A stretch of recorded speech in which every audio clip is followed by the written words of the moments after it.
The automotive industry guys in particular played a key role in all of this. So they were mass producing Jeeps, Sherman tanks, B-24 Liberators. So these big airplanes that could bomb um, cities and fortifications and all these things from way, way up, that had these blisters on them, is what they're called, machine gun blisters. So they didn't need an escort. Um, and so they were a very devastating, big part of our success in the skies in World War II. Uh, and then also, guys, you had industries building thousands and thousands of ships. We had to have all these ships, guys, to deliver supplies to Britain and to the Soviets. We had to have thousands of ships to supply our own troops once we got over to Europe. And then we also had to have all these ships to get our troops from America to Europe. Um, and so they're going to be very, very critical. Obviously, you need combat ships as well, destroyers, minesweepers, battleships. Um, aircraft carriers is a big one.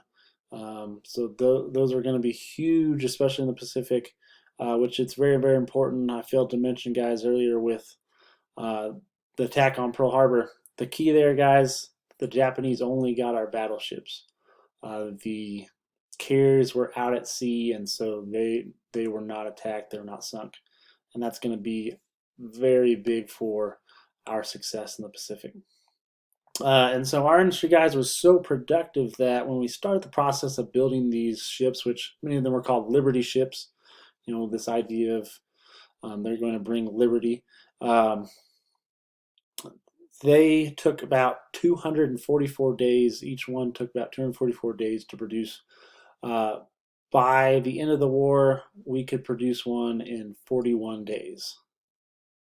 That is astonishing when you look at how much we cut down on time, because we were able to use mass production techniques that we'd been using in our economy to now do that for making armaments and ships and planes and weapons. Sorry about that. And so, guys, one of the ways that the U.S. government tried to help facilitate all this was they created the War Production Board. So they were in charge of managing the process of producing all the supplies. And they had a really difficult task. So you have, guys, basically all these entities. You have the Army and the Navy vying for priorities, so like resources and parts and things like that companies made.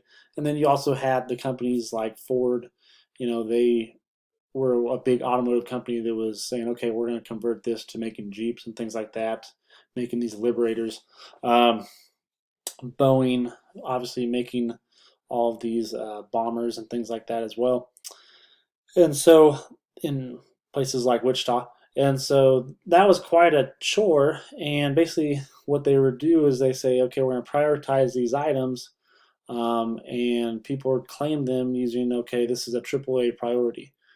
So I get this over anyone who doesn't have a AAA priority. The problem was, people started handing out AAA priorities left and right, and everyone was trying to outbid each other and all these things. And so it really kind of caused an issue. And so later on, guys, they created the Office of Mobilization. And this really helped untangle all those issues, sped up the process. They started kind of cutting red tape and saying, okay, we don't care about your priorities. You're getting this, you're getting this, you're getting this. And so that really helped kind of clean things up and speed things up as far as deciding what kind of materials each industry was going to get, which branch of the military and all that. So that was very important, that organizational tool as well. We also have to create a fighting force if we're going to fight this war, guys. Let me move this up a little bit.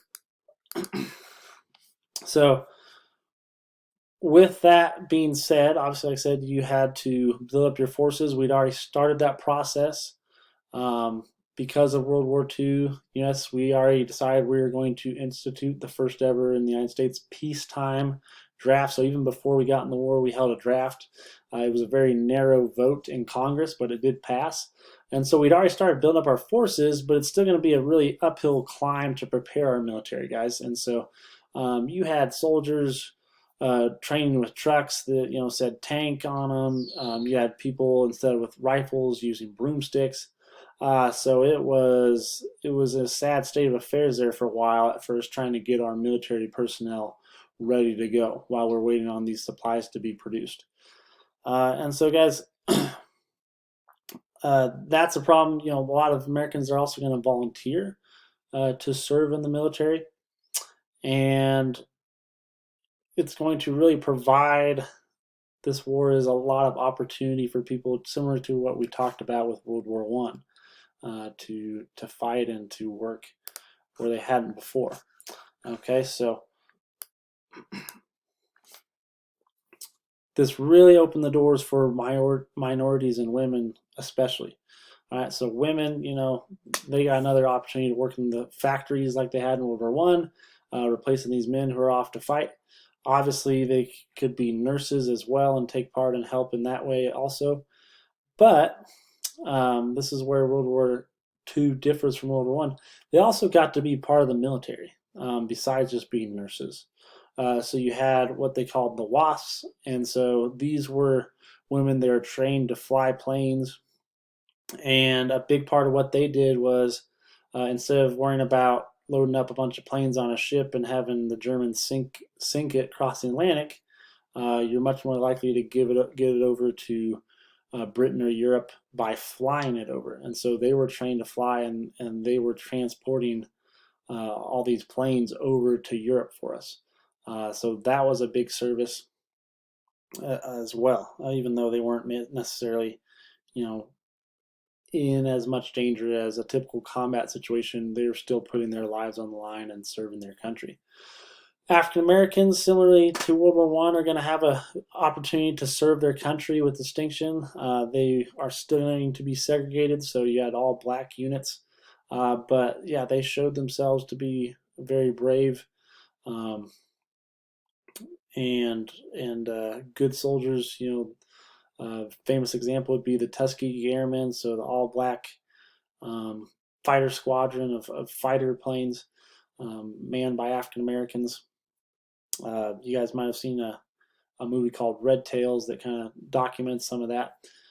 So they fought with distinction as well. And then you had a lot of Hispanic Americans who are going to sign up and serve their country as well. You're going to have about 500,000 that end up doing that by the end of the war. And even Japanese Americans, as well as Native Americans, the Navajo. Some of you guys have heard of or seen the movie Wind Talkers. So they were employed to help with our codes.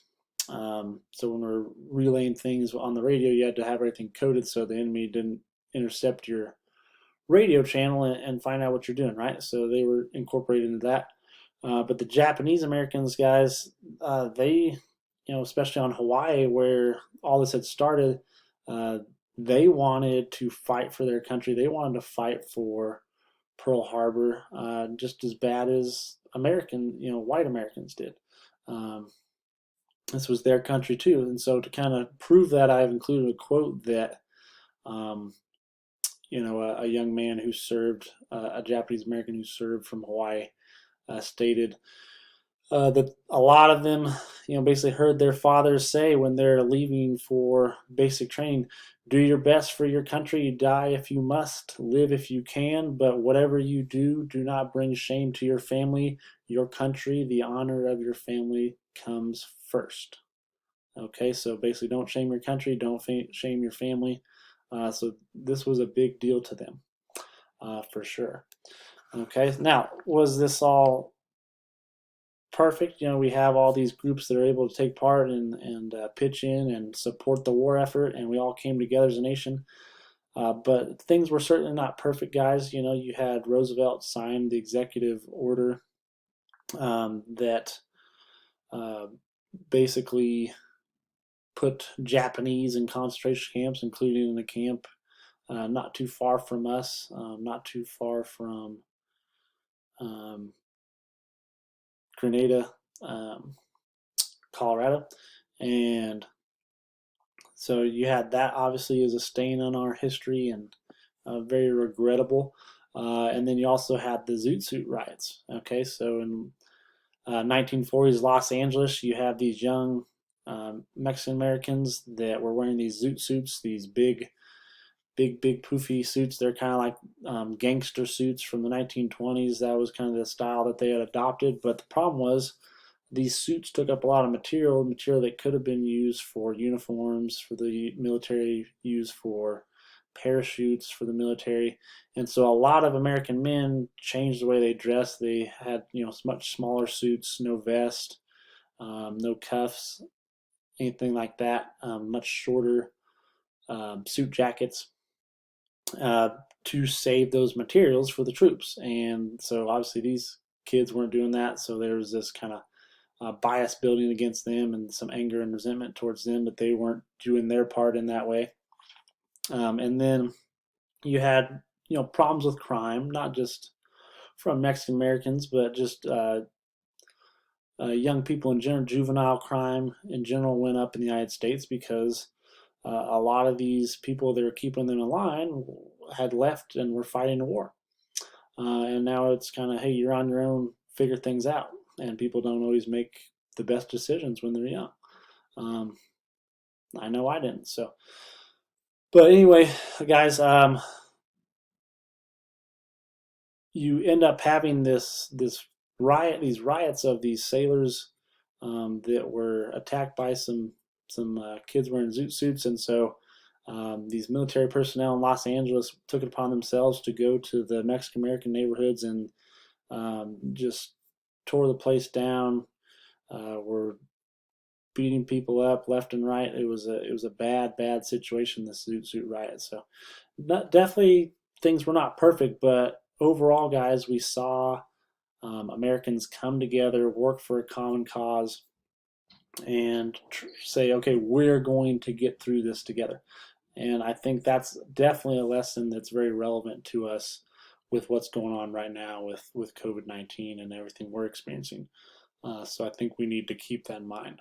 So with that, I'll let you guys go. Have a good one, and I'll talk to you later.